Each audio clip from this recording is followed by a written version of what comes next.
நான் தூக்கிலாம் சுத்துறீங்க, என்ன வெயிட் இருந்தாங்க? வெயிட் கம்மியாக தான் சார் இருந்தாங்க. நான் நிறைய வெயிட் லிஃப்ட் பண்ணுறேன் சார், அதனால எனக்கு பிரச்சனை இல்லை. உங்களுக்கு தெரியல. திருப்பி திருப்பி பாடி ஷேமிங் பண்ணா கௌரி கிருஷ்ணன் எவ்வளவு பொய் சொல்றாங்க தெரியுமா? இத்தனை பேர் அவங்களுக்கு ஆதரவா இருக்கிறதுனால வருத்தம் தெரிவிச்ச மாதிரி இருக்கு. இதுல ராதிகா ஓங்கி அரையணும்னு ஒரு வார்த்தை. அதுதான் ஓங்கி அரையறதா நம்ம முதல்ல போய் அவங்க அண்ணா Radha Ravi அரையணும்.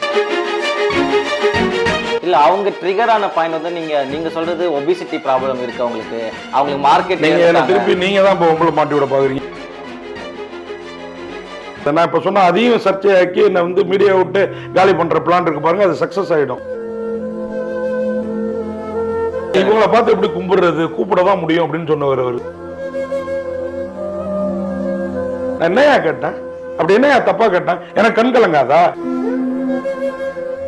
Flix9 YouTube channel நேயர்களுக்கு வணக்கம். இன்னைக்கு நம்ம கூட மூத்த பத்திரிகையாளர் திரு RS கார்த்தி அவர்கள் தான் இணைஞ்சிருக்காங்க. அவங்க கிட்ட நம்ம கேட்கறதுக்கான கேள்விகள் நிறைய இருக்கு, பதில் எப்படி இருக்குன்னு பார்க்கலாம். வணக்கம் சார். வணக்கம் நேயர்களுக்கும் வணக்கம். இது வரைக்கும் கொஞ்ச நாளா ஒரு சில வருடங்களா எந்த சர்ச்சையிலும் மாட்டாத RS கார்த்தி அவர்கள் ஒரு பைல்வானா மாற ட்ரை பண்றாரோ? நல்ல கேள்வி. இது பைல்வான் கேட்டாருன்னா என் மேலே வருத்தப்படுவார். ஏன்னா நாங்கள் வந்து டெய்லி ப்ரெஷ் ஷோவில் வந்து பக்கத்து சீட்டு பிரசாத் லேபில் அவரே வந்து எனக்கு சப்போர்ட் பண்ணியிருக்கிறாரு. அதனால தான் இப்போ கேள்வி, பைல்வான் அந்த இடத்தெல்லாம் அவ்வளோ சீக்கிரம் யாருக்கும் விட்டு கொடுக்க மாட்டார். நானும் அப்படி மாற விரும்பலை. நான் அப்படி மாறணும்னு நினச்சிருந்தா எப்போயோ மாறி இருக்கலாம். இந்த ஒரு சின்ன கேள்வியினால் இவ்வளோ பெரிய சர்ச்சை. இதை மீடியாக்கள் எடுத்துகிட்டு போன விதமும் அந்த பொண்ணு, அந்த நடிகை கௌரி கிஷன் அவங்க புரிஞ்சுக்கிட்ட விதமும் தான் தப்பாக ஆக்கப்பட்டிருக்குது. அதற்கு காரணமும் நான் சொல்கிறேன். அதற்கு காரணம் என்னென்னா கூட இருக்கிற சில மீடியா என்ன மாதிரி நண்பர்கள் தான் உங்களுக்கே ஆப்ப வைக்கிறாங்கன்னு சொல்லி. அவ்வளோதான். வழக்கமாக வந்து கேள்வி கேட்கறது ப்ரெஸ் மீட்டுக்கு 200-250 பேர் வருவாங்க. கேள்வி கேட்கறதுங்கிறது ஒரு 4-5 பேர் தான், அதிகபட்சம் ஒரு 6-7 பேர். அதில் சில பேர் வந்து ஒன்லி இங்கிலீஷு, சில பேர் வந்து இவங்களை மட்டுமே கேட்டுட்டு இருக்காங்களே அப்படிங்கிறதுக்காக ஒரு 2 கேள்வி கேட்பாங்க என்னைக்காவது. நம்மளாம் எல்லா ப்ரெஸ் மீட்லையும் கேள்வி கேட்போம்.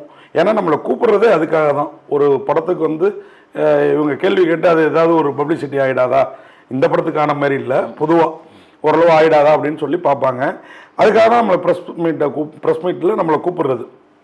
இதில் என்ன அப்படின்னா, இந்த கேள்வியை இங்கே நடந்த இந்த சம்பாஷணைகள் இருக்குல்ல, இது சண்டை இல்லை. இது ஃபர்ஸ்ட் எங்கே ஆரம்பிச்சதுன்னா, இது ஃபர்ஸ்ட் இந்த ப்ரெஸ் மீட் இப்போ எல்லாருக்கும் வீடியோவாக காட்டப்பட்டது இல்லை.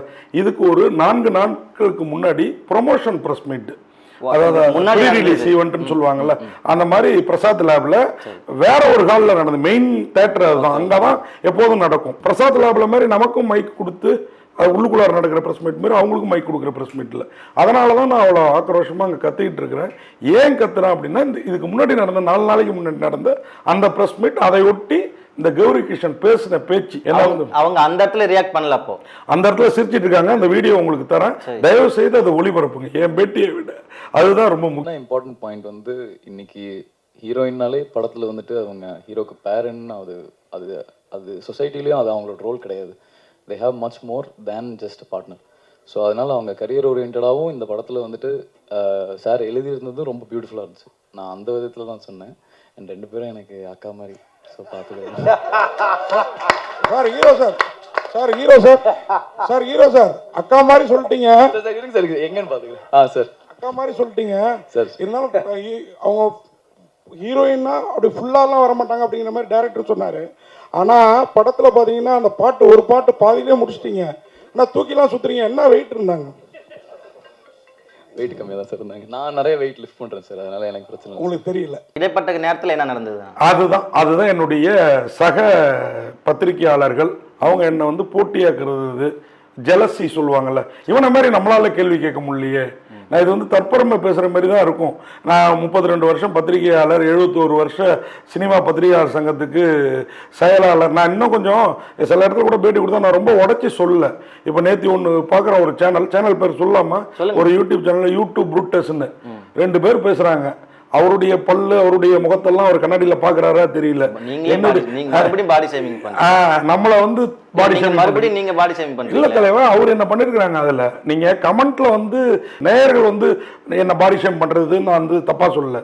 என்ன மாதிரி ஒரு பர்சனாலிட்டி நானே பண்ணாத பாடி ஷேமா பண்ணாதான் ஒரு விவாதம் போயிட்டு இருக்குது. எங்க தெரியுமா பாடி ஷேமா நான் பண்ணது எடுத்துக்கொள்ளப்பட்டு, முதல்ல இதை முடிச்சிடறேன். நான் எங்க தெரியுமா எடுத்துக்கொள்ளப்பட்டு, நாங்கள் சண்டை போடுறோம் பாருங்க, அங்கே அவங்கள பேசவே விடாம ரொம்ப எனக்கே அந்த வீடியோவை பார்த்தா எனக்கே என் மேலே வருத்தம் வருது. அதுக்காக தான் வருத்தம் தெரிவித்தேன். நிச்சயமா என் கேள்விக்காக நான் வருத்தம் தெரிவிக்கல. அதை கூட மன்னிப்பு கேட்டேன், அது வந்து பொறுப்புணர்வோடு இல்லை அப்படின்னு நடிகை சொல்லியிருக்காங்க. நீங்க அந்த வருத்தம் தெரிவிச்சதே வந்து இந்த மாதிரி நடந்திருக்க கூடாதுன்னு சொல்லியிருக்கலாம். ஆனா நீங்க அதை ஒரு எக்ஸாஜரேட் பண்ற மாதிரி உங்ககிட்ட இருக்கிற நியாயத்தை மட்டுமே சொல்லிட்டு கடைசியா நான் வருத்தம் தெரிஞ்சு ஒரு மீடியா பர்சன் நானே, என்கிட்ட இருக்க நியாயத்தை எந்த மீடியாவும் சொல்லல. அப்ப நான் தானே என் நியாயத்தை சொல்ல முடியும்.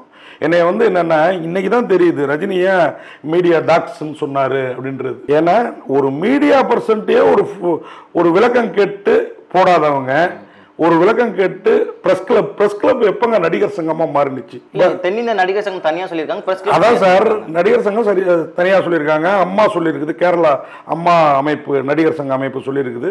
அதெல்லாம் சந்தோஷம். ஏன்னா ஒரு நடிகைக்கு பிரச்சனை, இவங்க வர்றதுல நியாயம் இருக்குது. பிரச்சனையா புரிந்து கொள்ளப்பட்டது ஏதோ ஒன்று நம்ம மீடியா தான் கன்வே பண்ணிச்சு தப்பா. ஓகேங்களா? என்ன கேட்டால் அது தப்பு தான் நடந்தது. ஒரு இடம் நீங்க அந்த வீடியோ தரேன், என் மேல என்ன தப்பு இருக்குன்னு சொல்லுங்க. திருப்பி பாடி ஷேமிங் பண்ணா அன்னைக்கு முனிஷ்காந்த் கேட்குறோம், சொல்றாப்புல விளையாட்டா நம்ம நிருபர் என்கிட்டலாம் வெயிட் கேட்டால் நான் சொல்லுவாங்கிறாரு. நேத்தி கூல் சுரேஷ் ஒரு ஆடியோ ரிலீஸ் ரஜினி கேங்கில் என்னை வந்து கார்த்திக் சார் வந்திருக்காரு, பப்ளிசிட்டி தான் அப்படின்னு பேசுறாரு. ஏன் நியாயம் எல்லாமே பேசுறாங்க? இது புரிந்து கொள்ளப்பட்டது, எடுத்து சொல்லப்பட்டது தப்பா போச்சு. ஏன் அப்படின்னா இதுதான் எங்க மீடியா பீப்புளுக்கு என் மேல உள்ள ஜெலசி. அந்த யூடியூப் புரூட்டஸ்ல ஒரு எனக்கு எங்க சங்கத்திலேருந்து பிரிஞ்சு எங்க சங்கத்தில் ஊழல் பண்ணதா வெளியேற்றப்பட்ட பெண்மணி ஒரு சங்கம் வச்சிருக்கிறாங்க, பத்திரிகையாளர் சங்கம். ஓகேங்களா? அந்த பெண்மணி என் கூட ஒரு தின இதழிலையும் வேலை பார்த்தாங்க. அதுக்கு முன்னாடி ஒரு பெரிய நடிகர் அவருடைய மகன் அவர்கிட்ட வந்து அவங்க வந்து வேலை பார்த்தாங்க. நானும் அங்கே வந்து பிஆர்ஓவா இருந்திருக்கிறேன். நான் அப்போ வந்து எங்க 2 பேருக்குள்ளார அப்பவே பிடிக்காது. அவங்க வந்து இவங்க பெண் உரிமை பேசுறாங்களா, அவங்க ஆண்களை உங்களுக்கு தெரியும், அவங்க காம்பேர்லாம் பண்ணுவாங்க மேடையில இருந்துட்டு, ஏய் நான் எல்லாம் கேமரா ரெடி பண்ணியாச்சா, இல்லைன்னு நீங்க சொல்லுங்க, நீங்களும் வந்திருக்கீங்க பல நாள் வீடியோக்கு, புரியுதா உங்களுக்கு? இதெல்லாம் நமக்கு நிறைய வருத்தம் இருக்குது. இவங்கெல்லாம் சேர்ந்து பெண் உரிமை பேசுறவங்க ஆணுக்கு உரிய உரிமை முதல்ல கொடுங்க. அதே மாதிரி கௌரி கிருஷ்ணன் வந்து அங்க சொன்னாங்க பாருங்க, இங்க ஆண்களே எல்லாம் 50 ஆண்கள், பெண்களே எல்லாம் 50 ஆண்கள்னு. அங்கேயும் 4-5 பெண்கள் இருந்தாங்க. இப்ப நான் அதை சொன்னா கூட எல்லாருமே இன்னைக்கு காஸ்டியூம்லாம் மாறி போச்சு சார். அவர் டக்குன்னு பெண்களா தெரிஞ்சிருக்க மாட்டாங்க உங்களுக்கு. அதுக்கு நான் ஒண்ணும் பண்ண முடியும். மறுபடியும் இதுதான் சார். அப்புறம் நான் பேசணும்ல, ஒரு சம்பவம் நடந்துச்சுன்னா சர்ச்சைன்னா நான் என்ன சர்ச்சை ஆக்கிட்டீங்க. இருந்தாலும் காஸ்டியூம் பத்தி, பெண்களோட காஸ்டியூம் பத்தி சார் நான் அதை பேசலையே. எல்லாரும் உங்க கண்ணுக்கு அப்படி தெரிஞ்சிருக்கிறாங்க. எல்லாரும் ஒன்னாதான் இருந்தோம். எனக்கு மட்டும் தான் ஃபோக்கஸ் பண்ணீங்க. நாங்க ஒரு 5 பேர் இருக்கிற ஏரியாவை மட்டும் தான் ஃபோக்கஸ் பண்ணீங்க. புரியுதா உங்களுக்கு? இதுல என்ன அப்படின்னா, அங்கேயே அவங்க வந்து அன்னைக்கு நான் கேட்டப்பவே அவங்க குரல் கொடுத்துருக்கலாம். சார் நானும் ஒரு பெண் பிள்ளை பத்து இருக்கிறேன், எனக்கும் மனைவி இருக்கா, எனக்கும் அம்மா இருந்தாங்க. புரியுதா உங்களுக்கு? நம்ம ஒன்றும் பெண்ணுக்கு எதிரான ஒரு மனிதன் கிடையாது. நீங்க எக்ஸ்ட்ரீமா போயிட்டு என் பெண் வந்து நடிக்க வந்தா நான் இதெல்லாம் கண்டுக்க மாட்டேன்னு சொல்றீங்க சார். இதுதான் சார் நிஜம். நீங்க நடிக்கிறதுக்கு இப்போ உங்க ப்ரொஃபைல் பயோடேட்டா இதெல்லாம் கொடுக்குறீங்களே, அதுல எடை, உயரம், வயதெல்லாம் கொடுக்குறீங்களா? ஏன் அவ்வளவோ? ஏன் இன்னைக்கு வர்ற தின இதழ் வாரம் வேலைக்கிழமை நட்சத்திர பேட்டி போடுது, நான் அந்த கட்டிங்ஸ் கூட தரேன் உங்களுக்கு. இல்ல இப்போ நீங்க சொல்ற மாதிரி உங்க பெண் அதே மாதிரி நடிக்க வந்து அவங்களை இந்த மாதிரி கேட்கும் போது உங்க மனம் வருந்தமா வருந்தாது? என் பெண்ணுகிட்ட வந்து எடை கேட்ட தப்பு கிடையாது. வேற ஏதாவது இவங்கெல்லாம் என்ன அப்படி கேட்டு போனோம் அடுத்துன்னு பயப்படுறதோ சொன்னாங்களா, அந்த மாதிரி கேட்டா தவறு. நான் அப்படி கேட்கவே இல்லை. நான் 2வது இதுல வந்து அந்த நடிகை கிட்ட எந்த கேள்வியுமே கேட்கல. இந்த கேள்வி எங்க இருந்து வந்தது? ட்ரெய்லர் போட்டு காட்டுறாங்க, அதுல ஹீரோயினை தூக்கி சுத்துறாரு. தூக்கி சுத்தினியப்போ என்ன வெயிட் இருந்தாங்க, இல்ல வெயிட்டா இருந்தாங்க, கீழே போட்டு அவர் அதை பத்தி பேசுறாரு, அக்கான்னு சொல்றாரு. 2 பேருமே எனக்கு அக்கா. இவங்களுக்கு கோவம் எங்க தெரியுமா? அவர் அக்கான்னு சொன்னதில்ல. அடுத்து டைரக்டர் இவங்க இந்த படத்துல ஹீரோயினே கிடையாது, ஒரு 5-6 சீன் தான் வருவாங்க, டாக்டரா நடிக்கிறாங்க அப்படின்னு சொன்னதில்ல. அதே மாதிரி கௌரி கிருஷ்ணன் எவ்வளவு பொய் சொல்றாங்க தெரியுமா? திருப்பி ஏங்க அங்க எந்த பட சம்பந்தமா எந்த கேள்வியுமே கேட்கப்படலங்கிறாங்க. அவங்க என்னன்னா இங்க கத்தனம் பாருங்க, இந்த பிரஸ் மீட் வீடியோ காட்சிகள் தான். ஏன்னா நானும் மீடியாவில் பேசுவாங்கிறத அவங்க நினைக்கவே இல்லை. பொய் என்னைக்கா இருந்தாலும் ஒரு நாள் வெளிச்சத்துக்கு வரும், உண்மை ஒரு நாள் வெளிச்சத்துக்கு வருங்கிற மாதிரி போய் ஒரு நாள் சுட்டி காட்டப்படும். இன்னைக்கு சுட்டி காட்டிட்டு இருக்கேன் நான். ஆனா எல்லாருமே வந்து கௌரி கிருஷ்ணன் பக்கம் தானே நிக்கிறேன் சார். அதுதான் சார் அங்க நடந்த சம்பவம் சார். என்ன நீங்க போய் இன்னொரு சேனல்ல, அந்த சேனலுக்கு பேர் சொல்றது சினி உலகம், அங்க போயிட்டு அந்த உங்களை மாதிரி ஆங்கரை வந்து இவங்களே சொல்லி கேட்க வைக்கிறாங்க. அவர் ஏதோ வானத்துல இருந்து குதிச்சவர் மாதிரி அவங்க கௌரி கிருஷ்ணனே சொல்லி கேட்க வைக்கிறாங்க. அதான் அப்படிதான் இருக்கணும் அந்த கேள்வியோட துணி. போன உடனே என்ன மீடியாவில் இப்படிலாம் இன்னும் மாறலையா மீடியா? முதல்ல சினிமாவை மாற சொல்லுங்க, மீடியா மாறும். சினிமாவில் இன்னமும் மரத்தை சுற்றி டுயட் பாடுறதும், இன்னமும் ஹீரோ தூக்குறதும், இன்னமும் பாடி ஷேமிங் பண்ணிட்டு இருக்கிறதும் காமெடின்ற பேரில் இப்படிலாம் இருக்கிறப்போ நீங்கள் என்ன எப்படி குறை சொல்ல முடியும்? ஏன் இந்த பெண்ணுரிமை இயக்கங்கள் இந்த தலைவர்கள்லாம் எங்கே போனாங்க? அப்போ எனக்கு என்ன தெரியுமா, ஒருத்தன் வந்து கமெண்ட்ல எழுதுறான், நான் வந்து ஆர்எஸ்எஸ் கார்த்திக்னு பேசுறாங்க, அந்த யூடியூப் ஆர்எஸ் கார்த்திக் பட்டை போடுறது எங்க இந்துக்கள் எல்லாருமே எதுக்கு அதுக்கு நான் விளக்கம் சொல்லவா? அது சொன்னா பண்ணா அதான் அது வந்து சாம்பலாக போற உடம்பு அப்படிங்கிறதுக்கு சாம்பல் எடுத்து டெய்லி பூசிக்கிறது தான் பட்டை போடுறதுங்கிறது. ஓகேங்களா? இவ்வளவு தெரிஞ்சவன் நான் வந்து ஒரு பெண்ணை போய் அவ்வளவு சீக்கிரம் எப்படிங்க ரொம்ப இதுவா இப்படி எனக்கு இந்த கேள்வியில என்ன தப்பு பண்ணோன்னே இப்போ வரைக்கும் புரியல. ஏன்னா இவங்க காட்டுனது சண்டை போடுறோம் பாருங்க, அங்கதான் நான் கேட்டேன். நான் ஏங்க 2 பேரும் ஏங்க ஜோடியா போட்டீங்க?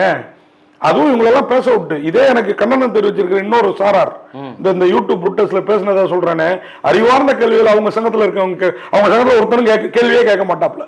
எனக்கு தெரியும், ஒரே ஒருத்தர் கேட்பாரு. அவர் அப்படி பிரிச்சு பேசுறாரா? ஆமாங்க, இவங்க கொடுத்து இவங்களுக்கு வேணுங்கிற ஆள் கொடுத்த பாயிண்ட்ஸ் எடுத்து வச்சு அவர் பேசுறாரு. நான் விசாரிச்சுட்டேன், இவன் இந்த பேப்பர்ல இருந்தானா, அந்த பேப்பர்ல இருந்தாலே அப்படிதான். அவன் ஆர்எஸ்எஸ் கார்த்திக், அவங்களும் அதே பேப்பர்ல தானே இருக்காங்க. அதுதான் இப்ப உங்களுக்கு புரியுதா? இன்னும் சொல்ல போனா அவங்க தான் என்ன வந்து வெளியேற்றினாங்க. இது எங்களுக்குள்ளார உள்ள போட்டி, என்ன காலி பண்ணிடணும் இந்த மீடியாவில், இதுக்கப்புறம் இவன் இருக்கக்கூடாது அப்படிங்கிறதுக்காக இவங்க பண்ண சதிங்க. அது இதுவாகி எனக்கு இப்படி ஒரு அது நெகட்டிவ் பப்ளிசிட்டியாக இருந்தாலும் ஒரு நோன் ஃபிகராக என்னை வந்து மாற்றிடுச்சு. ஓகேங்களா? இதுதான் நடந்தது. இதில் நான் எந்த இடத்துலையும் பாடி ஷேம் பண்ணல கேள்வியில். அங்கே அன்னைக்கு நடந்துட்ட முறைக்கு தான் நான் வருத்தம் தெரிவித்தேன். ஏன்னா இவங்க என்ன தான் நம்மளை போய் வந்து ஸ்டூபிட்டு நான்சென்ஸ் கொஸ்டின் அப்படின்லாம் அந்த ஆங்கரை விட்டு கேட்க வச்சு பதில் சொல்லியிருந்தாலும் அங்கேயும் ஹீரோ இருந்தார் கூட. நம்ம வந்து அப்படி ரியாக்ட் பண்ணியிருக்க கூடாது. அது என்னன்னா ஒரு கொந்தளிப்பு. என்னடா 52 வயசாச்சு, 32 வருஷமா ஃபீல்டில் இருக்கோம், நம்ம பார்க்காது இல்லை கேட்காதது இல்லை அப்படின்ட்டு.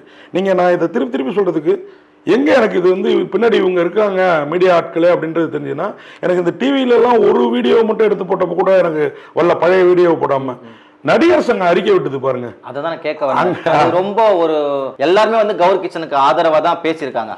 அதுல ஒரு எக்ஸ்ட்ரீமா போயிட்டு தென்னிந்திய நடிகர் சங்கமா இருக்கட்டும், இவங்க எல்லாம் ரொம்ப எக்ஸ்ட்ரீமா அவங்கள பேசுறாங்க. அதாவது இந்த விஷயத்தை சம்பந்தப்பட்ட நபரா நானே இல்லாம ஒரு சினிமா பத்திரிகையாளர் சங்க செயலாளர் இருந்தா நானே அறிக்கை விட்டுருப்பேன். ஏன்னா இவங்க காட்டினதெல்லாம் ஒன் சைடு. புரியுதா உங்களுக்கு? உண்மை என்னன்னு மொத்தமா காட்டவே இல்லை. இப்பதான் நான் கொஞ்சம் கொஞ்சமா காட்டிட்டு இருக்கோம். அதுவும் கூட நான் நிறுத்திட்டேன். ஏன்னா இப்ப கௌரி கிருஷ்ணன் தொடர்ந்து பேசிக்கிட்டே இருக்காங்க, திருப்பி stupid. What is the meaning of stupid? முதல்ல அதை சொல்லட்டும். அவங்க ஸ்டூபிட் क्वेश्चन தான் சொன்னாங்க. நான் என்ன சொன்னான்னா, நான் பெத்த பிள்ளைய சொன்னாங்க. புரியுதா உங்களுக்கு?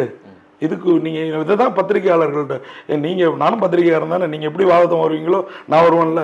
ஸ்டூபிட் கொஸ்டின்னா சென்ஸ் இல்லாத கொஸ்டின்னா எனக்கு மூளை இல்லைன்னு அர்த்தம், நான் ஸ்டூபிட்னு அர்த்தம். இது எப்படி நீங்க மாத்தி பேசுறீங்க? நான் பெத்த புள்ள தானே அது. ஸோ ஸ்டூபிட் கொஸ்டின் தான் என்னதான் ஸ்டூபிட்னு சொல்றதா அர்த்தம், இல்லைன்னா ஆகாது. நீங்களா அந்த மாதிரி எடுத்துக்கிறீங்க? நானா இல்லை, இதுதான் நிச்சயம். கேட்டு பாருங்க, அறிவார்ந்த பெரியவர்கள்ட்ட கேட்டு பாருங்க, நானா எப்படி எடுத்துக்க முடியும்? இல்ல நம்ம வார்த்தைகளும் நம்மளும் எப்படி ஒண்ணா இருப்போம். அதுதான் சார், வாயிலிருந்து என் வாயிலிருந்து தானே வருது வார்த்தை. நீங்க அதே வாயிலிருந்து அந்த வார்த்தை வருது. எடையை கேட்கறதும் அது ஒரு பெண். சார் நீங்க திருப்பி அதுக்குள்ளாரே இருக்கீங்க. எடையே நான் கேட்டது எதற்காகன்னு கிளியர் கட்டா சொல்லியாச்சு. ஹீரோ தூக்கி சுத்தினாரு, அக்கான்றாரு, டைரக்டர் ஹீரோயினே இல்லைங்கிறாரு. ஆனாலும் படத்துல ரொமான்ஸ் இருக்குது, ஒரு டூயட் இருக்குது, பாதி தான் காட்டினீங்க, அதில் அழகா தூக்கி சுத்துறீங்க. என்ன வெயிட் இருந்தாங்க? அதுவும் அதை பத்தி அதுக்கு முன்னாடி பேசுறாரு அவரு. நான் அப்படின்னா நீங்க வருத்தம் தெரிவிக்கிறதுக்கான வேலை என்ன இருக்கு? நீங்க சார் வருத்தம் தெரிவிச்சது இந்த நிமிஷம் நான் கிளியரா அதுல சொல்லியிருக்கிறேனே. நான் கேட்ட கேள்வி மட்டும் இல்ல, அங்க நடந்துகிட்டது தான் எல்லாருக்கும் ஃபோக்கஸ் பண்ணப்பட்டிருக்குது. அதற்காக நான் வருத்தம் தெரிவிச்சுக்கிறேன்னு தான் சொல்லியிருக்கிறேன். இத்தனை பேர் அவங்களுக்கு ஆதரவா இருக்கிறதுனால வருத்தம் தெரிவிச்ச மாதிரி இருக்கு. நிச்சயமா எல்லாருமே சார் இன்னைக்கு காலம் இவ்வளவு பேர் சொல்லி தான் தெரியணுமா இருக்குல்ல? இல்ல இவ்வளவு பேர் சொல்லி தெரியலங்க. எனக்கு என் பொண்ணு சொல்லி தான் எனக்கு தெரிஞ்சது. அப்போ அவனை வந்து கீழே வந்து எல்லாரும் கேவலமா கமெண்ட் போடுறாங்க. ஒரு சாரி தான் கேட்டு போவான்னா, சாரி நம்ம தப்பே பண்ணாம எப்படா சாரி கேட்கறது அப்படின்னு யோசிச்சேன். அப்போதான் வருத்தம் தெரிவிக்கலாமே, நம்மளும் இறங்கி வருவோம். அதிலே சொல்லியிருப்பேன், நான் இறங்கி வரேன், வருத்தம் தெரிவிக்கிறேன்னு. ஆனா அதன் பிறகும் பொறுப்பு இல்லாத நான் மன்னிப்பே கேட்கலங்க, வருத்தம் தான் தெரிவிச்சேன். அதுவும் எதுக்குன்னா, அந்த கொஸ்டின் பாடி ஷேமிங்கா எனக்கு தெரியல. அவங்களோட அந்த சண்டை போட்டோம் பாருங்க. பல பேர் என்ன நினைச்சிட்டு இருக்காங்க, நீங்க சொல்ற ராதிகா மேடம் இல்ல, கஸ்தூரி மேடம் இல்ல, இன்னும் யாரு சின்மயி மேடம் இல்ல, இன்னும் அந்த இவங்க ஷாலினி, டாக்டர் ஷாலினி, இன்னும் யூடியூபர்ஸ் எல்லாருக்கும் நான் தெரிவிச்சுக்கிறது, நான் கேட்ட கேள்வியை முதல்ல போட்டுட்டு அதை போட்டு கேட்டுட்டு அதை ஒளிபரப்பிட்டு அப்புறம் என் மேல என்ன தப்பு இருக்குன்னு சொல்லுங்க. இதுல ராதிகா ஓங்கி அரையணும்னு ஒரு வார்த்தை யூஸ் பண்ணாங்க. அதுதான் ஓங்கி அரையறதா இருந்தா அந்த அம்மா முதல்ல போய் அவங்க அண்ணா ராதா ரவியை அரையணும். ஏன் அப்படின்னா ராதா ரவி பேசுறத பாருங்க. சமீபமா ஒரு வீடியோ ஓடிட்டு இருக்குது எல்லா ஷார்ட்ஸும். நடிகர் சங்கம் கட்டிட்டு அப்புறம் தான் நான் கல்யாணம் பண்ணிப்பேன், நடிகர் சங்கம் கட்டினா பல பேருக்கு வேலை கிடைக்குங்கிறான். இவன் நடிகர் சங்கம் கட்டு கல்யாணம் பண்ணா இவன் தானே வேலை பார்ப்பான் அப்படின்னு விஷால சொல்றாரு. தயாரிப்பாளர் சங்க இடத்துல உட்காந்துருக்காரு, மைக்கு நீட்டி கேட்கிறாங்க. இன்னமும் இத்தனை வயசாகியும் என்ன சொல்றது, அதை நான் இப்ப சொன்னா அதையும் சர்ச்சையாக்கி என்ன வந்து மீடியா விட்டு காலி பண்ற பிளான் இருக்கு பாருங்க, அது சக்சஸ் ஆயிடும். இவ்வளவு வயசாயிடுச்சு பேசுறாரு. முதல்ல அவர் அறையட்டும். இது கூட விடுங்க, டப்பிங் ஆர்டிஸ்ட் யூனியன் சின்மை மட்டும் இல்லைங்க. ஏன் நயன்தாராவை சீதையா நடிச்ச பிறகு எனக்கு இதுக்கப்புறம் சீதையை கையெடுத்து கும்பிட தோணல. சீதை என்ன கும்பிட தோணும், நயன்தாரா சீதையா நடிச்சாங்களோ ஒரு படத்துல. இதுக்கப்புறம் இவங்களை பார்த்து எப்படி கும்பிடுறது, கூப்பிடதான் முடியும் அப்படின்னு சொன்னவர் அவர். இதுக்கு பெரிய கண்டனங்கள் எழுந்தது சின்ன சின்ன லெவல். இந்த மாதிரி என்ன எழுத்த மாதிரி எல்லாரும் ஒரு சாரா நின்று, அது ராதா ரவி, இது சாதாரண கார்த்தி தானே, ஒரு ஆஃப்டர் ஜேர்னலிஸ்ட் கார்த்தி தானே. அதை முதல்ல வந்து மீடியா புரிஞ்சுக்கணும். மொத்த மீடியாவும் எனக்கு எதிராக நிக்கிறீங்களே, நான் என்னையா கேட்டேன், அப்படி என்ன தப்பா கேட்டேன், எனக்கு கண் கலங்காதா? எனக்கு வந்து இந்த பொண்ணு அங்க சீன் போட்டாங்களே சொன்ன திருப்பி அவங்கள வந்து நான் வந்து இது பண்றத ஆயிடும். அதுக்காக தான் நான் யோசிக்கிறேன். அவ்வளவு நேரம் என்ன அந்த அம்மா ஒரு வீடியோ ஒன்று ஒரு ஷார்ட்ஸ் இருக்கு எடுத்து போடுறேன். அவங்க பிஹேவியர் பாருங்க, அவங்க பார்வையை பாருங்க. அந்த மீட்டிங்ல நான் கேள்வி கேட்கிறேன், ஆமா ஸ்டூபிட் கொஸ்டின் தான் அப்படி பேசுறாங்க. அப்ப எனக்கு ஏறுது. அதான் அங்க அவங்க பண்ண பிஹேவியர். நான் தனியா ஒரு வீடியோ இருக்கு காட்டுறேன். அவங்க பண்றதுன்னா ஆட்டிடியூட் பாருங்க நீங்க. அப்பதான் நான் டென்ஷன் ஆகிறேன். எனக்கு சைட்ல இருந்து ஃபோக்கஸ் பண்றீங்க.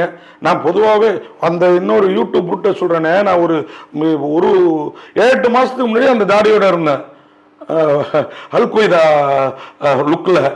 அதை எடுத்து போட்டு பாரு முட்டை போண்டா எண்ணெய் சட்டியிலேருந்து கீழே விழுந்த முட்டை போண்டா மாதிரி இருக்கிறான்ட்டு கமெண்ட் பண்றாங்க. இது பாடி ஷேமிங் இல்லையா? அந்த முட்டா பசங்களுக்கு தெரியாது இது பாடி ஷேமிங்னு. கமெண்ட்ல நேயர்கள் பண்ற பாடி ஷேமிங் ஓகே, நம்ம எடுத்துக்கலாம். ஒரு தப்பு தானே. ஒரு வீடியோ பேசுறானுங்க 2 பேரு, அவங்க லுக்கு பாத்தீங்கன்னு வச்சுங்க 30 நாள் பல்வலுக்காத மூஞ்சிங்க என்னால சொல்ல முடியும். நீங்க அந்த யூடியூப் புருட்டஸ் எடுத்து பாருங்க ஜி. நேற்று நைட்டு தான் நான் பார்த்தேன். நான் அவ்வளவு வேதனையா இருக்கு. இது ஏங்க ஒரு சினிமா சக பத்திரிகையாளர் பிரச்சனை வருது, இவங்களும் கண்டன அறிக்கை அனுப்புறாங்க உங்களுக்கு.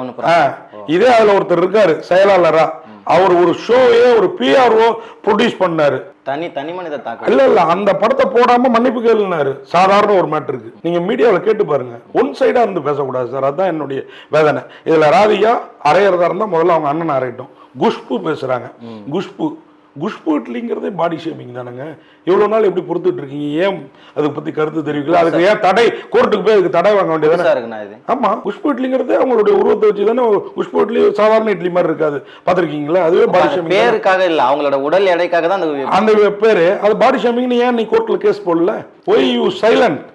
குஷ்பு கட்சியில இருந்திருக்கிறாங்க, புரியுது அவங்களுக்கு? போட வேண்டியது தானே. அப்ப உனக்கு பப்ளிசிட்டி தேவைப்படுது, அதை விட்டுட்டீங்க. அடுத்து கஸ்தூரி என்ன யாருன்னே தெரியாதுங்கிறாங்க. அவங்கள நான் தான் ஒரு 6-7 மாசத்துக்கு முன்னாடி, 1 வருஷம் இருக்கும் அதிகபட்சம், நம்ம DD next level Santhanam sir படத்துல 3 பேரும் ஒன்னா உட்காந்து மதியம், நாங்க 2 பேரும் மதியம் லஞ்ச் சாப்பிட்டு அவங்களோட தான் உட்காந்து 1 மணி நேரம் அரட்டை. இவங்க பொது இடத்துல பேசுற மாதிரி அங்க பைல்வான் ரொம்ப பண்ண வேண்டியது தானே. எப்படி நீங்க இப்படி பேசலாம் அப்படி பேசலாம்னு பைல்வான் சட்டையை அங்க பிடிக்க வேண்டியது தானே. உட்காந்து சிரிச்சு பேசிட்டு இருக்காங்க. நேர்கள் ரவி இதுக்கு சாட்சி. ஆனா கஸ்தூரி பேசுறாங்களே, அவர் பேர் என்ன? அங்க எல்லாம் அரசியல் நிருபர்கள். ஆர்எஸ் கார்த்திக் அப்படின்னு சொல்லிட்டு அடுத்த நிமிஷமா ஆர்எஸ் சாரதி அப்படிங்கிறாங்க. என்ன வந்து நரேந்திர மோடியை பத்தி பேசலாம் வா, நரேந்திர மோடியோட முழு பேர் என்னன்னு தெரியுமா, ட்ரம்போட பேர் முழுசா என்னன்னு உனக்கு தெரியுமான்னு கேட்கறாங்க. வாதம் வச்சுக்கலாங்கிறாங்க. முதல்ல சொன்ன இடத்துல அந்த பேரை வாங்கி 2வது ட்ரிப்பே தப்பு பண்ற நீங்க என்கிட்ட விவாதத்துக்கு வர தயாரா? கஸ்தூரி யாரு? அதை பேசினாலும் அப்புறம் பெண் உரிமை தான் வந்து நிற்கும். திருப்பி நான் வம்புல தான் பாக்குறீங்க போல. இல்லைங்க, வம்புல மாட்டலங்க. ஏங்க ஒரு வம்பு இல்லைங்க. பைல்வான் நான் வந்து சொல்லக்கூடாது, எனக்கு சப்போர்ட்டா இருக்கிறாங்க, அவரை விடுங்க. எத்தனை பேர் ஒரு வயதான டாக்டர் என்ன மாதிரி பேசுறாரு ஒரு யூடியூப்லயும். அவருக்கும் சினிமாவுக்கும் என்னங்க சம்பந்தம்? ஒரு ஆர்டிஸ்டோட பெட்ரூம்ல இருந்து பேசுற மாதிரி பேசுறாரு. இன்னொருத்தர் ஒரு அரசியல் நிருபர், இன்னும் 2-3 பேரு என்னை விட தடியா ஒருத்தர் இருப்பாரு, சேகுவராவா, அவரெல்லாம் என்ன மாதிரி பேசுறாரு? அவங்களுக்கு சினிமாவுக்கு என்ன சம்மந்தம்? என்னோட 32 வாழ்க்கையில் அவங்களெல்லாம் நான் சினிமா ஃபீல்டுக்குள்ளார பார்த்ததே இல்லை ரிப்போர்ட்டரா. இல்ல அவங்க ட்ரிகரான பாயிண்ட் வந்து நீங்க சொல்றது ஒபிசிட்டி ப்ராப்ளம் இருக்கு அவங்களுக்கு மார்க்கெட். நீங்க என்ன திருப்பி நீங்க தான் இப்போ உங்களை மாட்டி விட பாக்குறீங்க. நான் ஒபிசிட்டி சொல்லலைங்க, அவங்க தான் அந்த 2வது சண்டை போடுற பிரஸ் மீட்ல என் உடம்புல என்ன பிரச்சனை, எனக்கு என்ன ஹார்மோன் பிரச்சனை இருக்குன்னு தெரியுமா அவங்களுக்குன்னு நாங்க அப்பதான் எனக்கு ஆஹா நம்ம கேள்வியை இவங்க தப்பா எடுத்து தான் போய் அங்கே நான்சென்ஸ் இருக்காங்க, ஸ்டூபிட் இருக்காங்க கொஸ்டினை.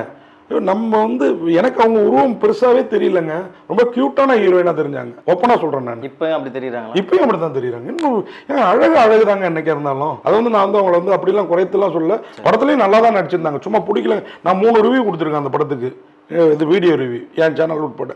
எந்த இடத்துலையும் அந்த பொண்ணை நான் வந்து தாக்கல, தரக்குறை பேசல ரிவ்யூவில். புரியுது உங்களுக்கு? அந்த வஞ்சனை வச்சுக்கிட்டு இனிமேயும் பேச மாட்டேன் நான். கடைசியா நீங்க இந்த கௌரிகிருஷ்ணன் விஷயத்துல உங்களை எதிர்த்து குரல் கொடுத்தவங்களுக்கும் உங்களுக்கு ஆதரவா நின்னவங்களுக்கு என்ன சொல்ல விரும்புறீங்க? ஆதரவாக நின்றவங்க ஒரு மிக சொற்ப பேர், எதிர்த்து நின்னது மிக அதிகம் பேர். என்ன காரணம்னா மீடியாக்கள் எடுத்துகிட்டு போன விதம். இனிமேலாவது ஒரு விஷயத்தை முழுசாக புரிஞ்சுக்கிட்டு முழுசாக தெரிஞ்சுக்கிட்டு கருத்து கொடுங்க. உங்கள் பப்ளிசிட்டிக்காக ஒரு அப்பாவிய அயோக்கியத்தனமாக, இதை விட வேறு வார்த்தை இல்லை, பெண்ணுரிமை பேசும் கண்ணியவான்கள்லாம் முதல்ல அந்த ஆண் என்ன பேசுனான்னு தெரிஞ்சுக்கிட்டு ஃபுல்லாக தெரிஞ்சுக்கிட்டு மீடியா முன்னாடி கேமரா முன்னாடி வாங்க, உங்கள் கருத்தை தெரிவிங்க. நான் வேணான்னு சொல்லல. கௌரிகிருஷ்ணனுக்கும் வந்து நான் கேட்ட துணி என்னன்னு நீங்கள் திருப்பி கூட போட்டு பாருமா அந்த பழைய வீடியோவை. இங்கே சண்டை போட்டதுக்காக நான் வந்து வருத்தம் தெரிவித்தேன். ஆனால் என்றைக்குமே நான் வந்து என் நிலையிலேருந்து இறங்கவே இல்லை. அங்கே அரகண்டா நடந்துக்கிட்டதுக்கு தான் என்னுடைய வருத்தம். கேள்வியில் உள்ள நியாயத்தை இன்னைக்கு நியாயவான்கள்லாம் பேசிகிட்டு இருக்காங்க இதே மீடியாக்களில்.